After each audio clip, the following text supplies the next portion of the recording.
Chicken biryani చేసుకునే విధానం. ముందుగా మిక్సీ జార్లోకి అల్లం, వెల్లుల్లి, దాల్చిన చెక్క, ధనియాలు, జీలకర్ర, యాలక్కాయలు, కొబ్బరి ముక్కలు వేసుకొని మిక్స్ చేసుకోవాలి. చేసిన తర్వాత ఒక బౌల్లోకి కడిగిన చికెన్ పీసెస్ తీసుకుని ఆనియన్స్, పచ్చిమిర్చి, కరివేపాకు, కొత్తిమీర, పుదీనా వేసుకొని ఆ తర్వాత మనం ముందుగా తయారు చేసుకున్న అల్లం వెల్లుల్లి పేస్ట్ వేసుకుని కొద్దిగా పసుపు, కారం, రుచికి సరిపడా ఉప్పు వేసుకొని బాగా ముక్కలకు పట్టేటట్టు కలుపుకోవాలి. ఆ తర్వాత నిమ్మరసం, పెరుగు వేసుకుని అది కూడా ముక్కలకు పట్టేటట్టు బాగా కలుపుకున్న తర్వాత 15 నిమిషాలు ఫ్రిడ్జ్లో పెట్టుకోవాలి.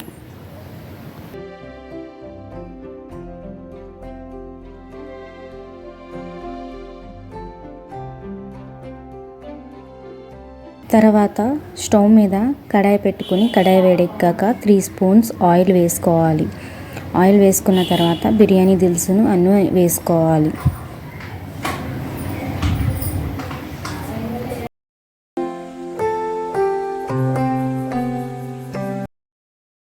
బిర్యానీ దినుసులు కాస్త వేగాక ముందుగా మనం తయారు చేసుకున్న మిశ్రమాన్ని అందులో వేసుకోవాలి.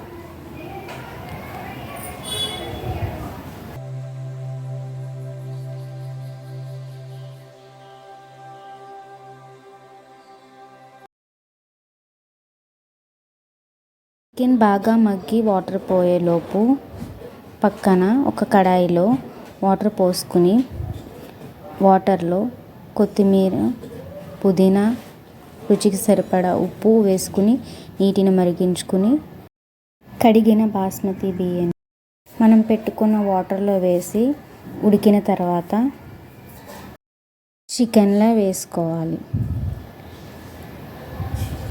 రైస్ మొత్తం వేసుకున్న తర్వాత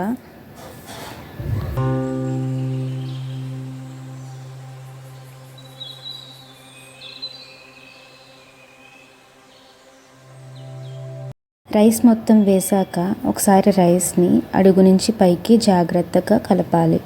చివరిలో ఒకసారి కొత్తిమీర, పుదీనా వేసుకుని గార్నిష్ చేసుకుంటే చికెన్ బిర్యానీ రెడీ. మా వీడియో కనుక మీకు నచ్చినట్టయితే లైక్ చేసి సబ్స్క్రైబ్ చేసుకోండి. బాయ్.